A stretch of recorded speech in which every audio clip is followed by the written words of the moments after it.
As a result of Gethsemane and what Jesus does, and as a result of that decision he made in Gethsemane, Joppa happens. And I want to hang out with a lady by the name of Tabitha, also known as Dorcas. So as I was talking about this funeral I went to, but also the importance of life, the character that we have, and the result of what God has done in our lives that has blessed communities. If you've got your Bibles, and I hope you have, I want you to take out your devices or your Bible, whichever form you have that brings out the word. I want you to take yourself to Acts chapter 9. Chapter 9 of Acts is one of those very well-known passages. Saul has just had his conversion on his way to Damascus. But the passage that I want us to focus on is the last passage, and it's chapter 9, verse 32 to 43. Let me read it to you through the NLT version. Actually, I don't want to read this by myself. I'm going to pick on somebody. Adrian Cuff, come here, my friend, please. This is Adrian, everyone. Sorry, darling. No, it's okay. From the NLT? He's a great carer of kids and a summer camp staff. Thank you. Okay. From the NLT? Oh, whichever one you've got. Okay. 32 to the 43. Okay. Now it came to pass, as Peter went through all parts of the country, that he also came down to the saints who dwelt in Lydda. There he found a certain man named Aeneas, who had been bedriddled 8 years and was paralyzed. And Peter said to him, Aeneas, Jesus the Christ heals you. Arise and make your bed. Then he arose immediately. So all who dwelt in Lydda and Sharon saw him and turned to the Lord. At Joppa there was a certain disciple named Tabitha, which is translated Dorcas. This woman was full of good works and charitable deeds which she did. But it happened in those days that she became sick and died. When they had washed her, they laid her in an upper room. And since Lydda was near Joppa, and the disciples had heard that Peter was there, they sent 2 men to him, imploring him not to delay in coming to them. Then Peter arose and went with them. When he had come, they brought him to the upper room, and all the widows stood by him weeping, showing the tunics and garments which Dorcas had made while she was with them. But Peter put them all out and knelt down and prayed. And turning to the body, he said, Tabitha, arise. And she opened her eyes. And when she saw Peter, she sat up. Then he gave her his hand and lifted her up. And when he had called the saints and widows, he presented her alive. And it became known throughout all Joppa, and many believed on the Lord. So it was that he stayed many days in Joppa with Simon and a tanner. Who's familiar with this story? I would assume everyone, but we're familiar with the story, yes?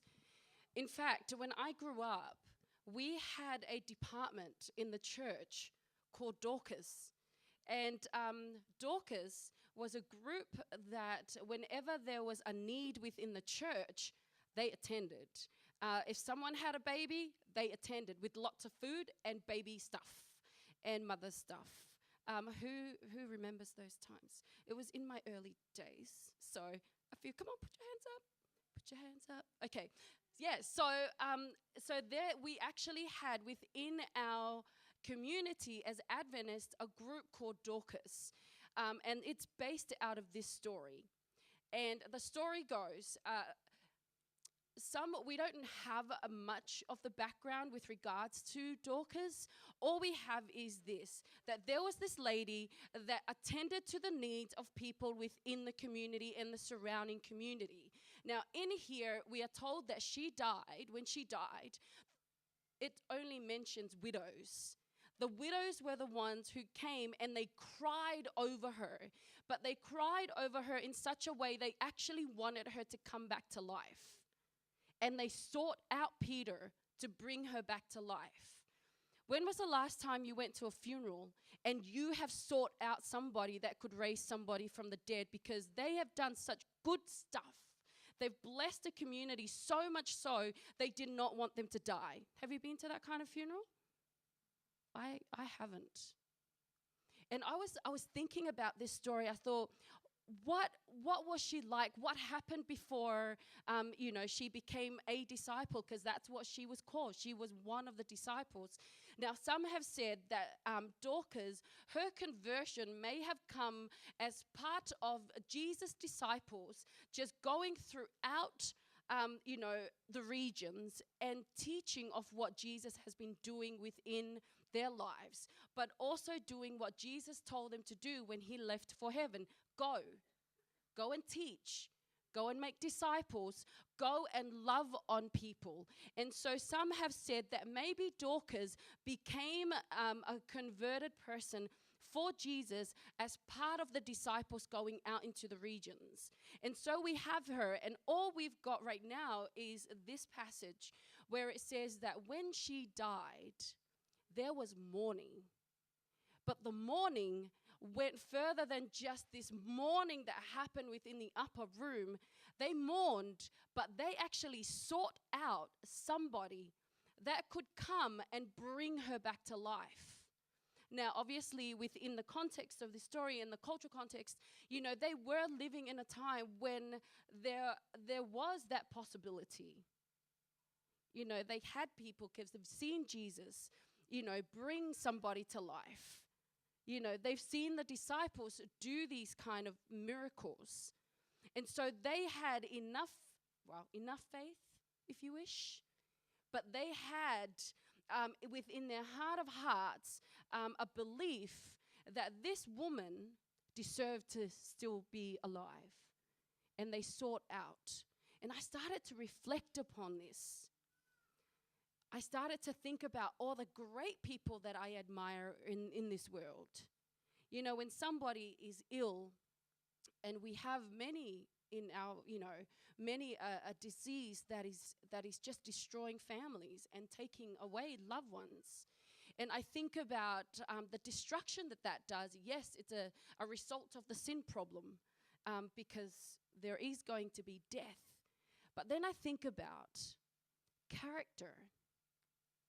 I think about what it is that we are leaving behind as legacy, if you wish, as character, in other words. What is it that people are going to miss when we are not around? Now, I don't often think about death, but now and then I do. I think about, what is it that we have a hope. But within our earthly lives, what is it that we're leaving behind? What is it that people are going to remember? What kind of character? And will people seek out somebody to bring you back to life? Because your goodness did good for the sake of goodness. Your being and your presence is needed within the community because of the God that lived so loudly within your life. Have you ever thought about that? Like I said, I don't want to be morbid, start thinking about death. I'm like, whoa. But, again, in funerals, I think about, there's this poem, and I don't have it with me, but it's often in the back of my mind. And when I first read it, it makes so much sense. And a lot of you probably have heard it read out in funerals, where a poet, as he looked at the year, they've got the program, and on each program at funerals, so they've got the year where somebody was born and then the year where they passed away. But then this poet actually pondered upon the dash in between those years. And this pondering goes something like, what was this dash? What represents this dash? What kind of life did they live? Who did they hurt? Who did they bless? And and he starts to list off all of these things. And I often think about that. What kind of character of Christ are we reflecting within our community? And what kind of good are we doing just for the sake of goodness? Not because of any agenda items, not because of any conversions or anything of that kind, but being present and being just because it's a good thing to do. And I think for Dorcas, to have these people come to her deathbed and seek out people or somebody that could bring her back to life because of her person, because of her character, something about her speaks goodness. Something about her character speaks love. Something about her character then means that the people around this region wanted her to still be existing within their community because what she represents is good. And I also wonder, and last night, we had a bit of a discussion about, we actually talked about the law of God and grace. But one of the things that came out was, of course, when the Sadducees and the Pharisees asked Jesus about the greatest of commands, and he says, what? What did Jesus say in Matthew 2? Love God and love people. I mean, and at the end of our lives, those are the summary of what we're about. And then one of our young people made a comment. How often do we love people just because it's a good thing to do, without any form of strings and any feeling of what you're going to get back for that? How often do we just be in people's lives just because it's a very good thing to do? That's on an individual base. A friend of mine told me a story about one of our community sister churches in WA, and I hope I do it justice in telling this story. But apparently one of our churches burnt down.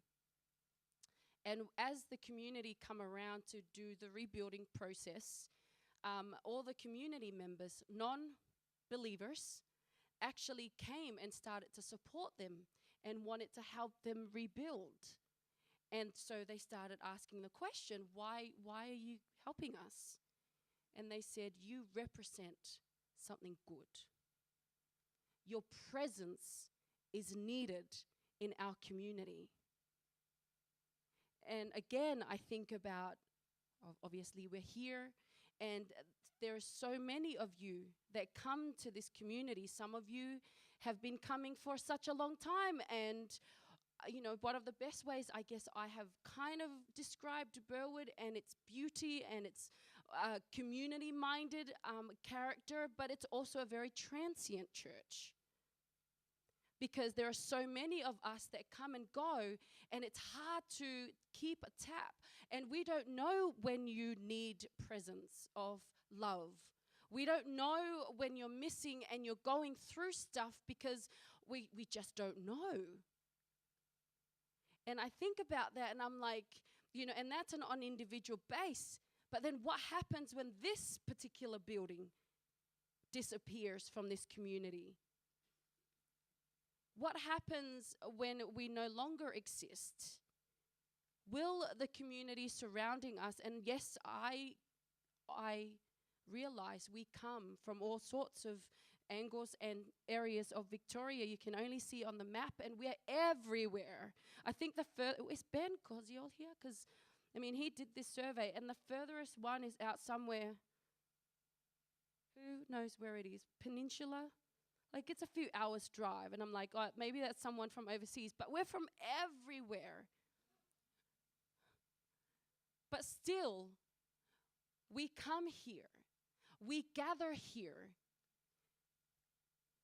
What is it that this community is going to miss and mourn over if we no longer exist in this place? Tell the person next to you, what do you think they'll miss?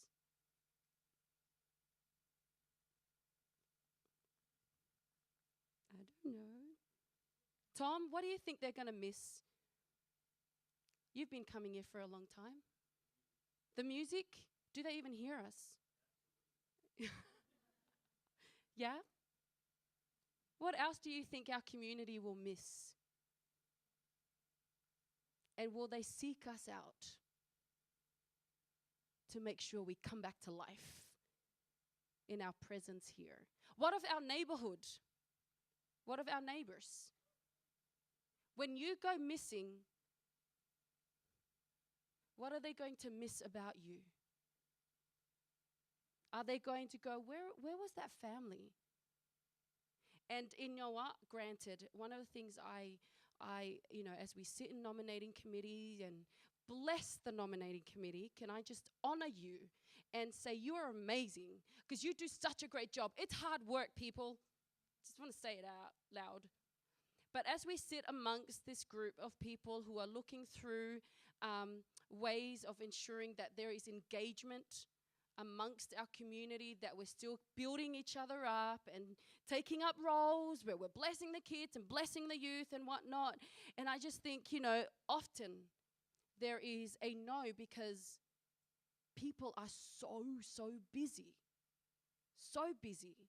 with life. And, as we stand up here and we're singing, but yet there are so many things going on in our heads and in our lives that often we're just doing our thing and we're barely surviving. Even that's something that needs attention. And are we busy in the good of Jesus? And are we busy? And we all are. Like, I think of the teachers and the load that you carry. If our teachers went missing, our education system will be up the wall, really. Where would we be? Where would our education be? And I just think about these things. And I think with all the good that we are doing, how much is that going to be missed at the end? But at the bottom line of it too is, when I think about the story of Dorcas, as the widows, the people who are often forgotten, mourn over her life. They came into the upper room with all that Dorcas did, and I'm not advocating broidery because I can't do that. And I'm not advocating sitting and knitting blankets because there's no way you're going to receive one from me because I can't do it for the life of me. But all of that they brought, they mourned over the fact that she attended to their need and to the darkest hours of their lives. She knew when that happened. She knew when they needed just that love. And she will be missed because she was that character. And they sought out somebody to bring her back to life. It's a very simple message.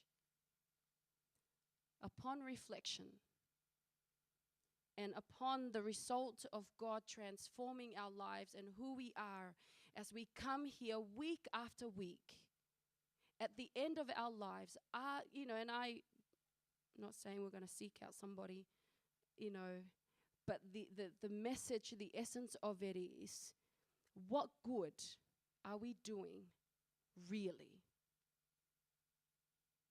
And is it going to be missed? But on top of that, is God honored in the good that we do? Mirek asked me what the sermon title was, and I couldn't give it to him. The only thing that I could come up with was just doing good for goodness sake, without any agenda items. But it isn't, and I don't want you to walk away from here feeling rather stressed and, overwhelmed that I haven't gone to mow someone's lawn or I haven't cooked someone a meal. Oh my goodness, because I kind of felt like that when I first sort of read that message. But when we elevate Christ and the result that comes out of that's it. It's just goodness within our community, because that's his heart. The heart of Christ is presented in amongst his community, and Dorcas, when she was transformed, added value and added love and lived out the commands of just loving people, especially at their darkest moments. But once again, as I said at the beginning, I can't love you when I don't know you. But there is this other level of just loving this community. Now, someone said, well, it's really hard. Yes, I know. That's Jesus' job. That's Jesus' job. And I guess my plea, and it's heavy on my heart, because we are a community that is representing Christ. We are a community that is representing Christ. And in amongst this room is pain and brokenness and all of that stuff. We want to celebrate your joys, but also cry with you during those times. Our uni students who are stressed out of their brains, who might just need a lunch or something, or just somebody to pray with them, just because it's a good thing to do and encouraging, and all of that kind of stuff. But we can't do that when we don't know each other. So I'm going to leave Dorcas with you. Go hang out in Joppa. Go hang out in the upper room with the widows who brought what good she did for their lives in their darkest of darkest moments. And they wanted her to be alive just because of the goodness that she represented.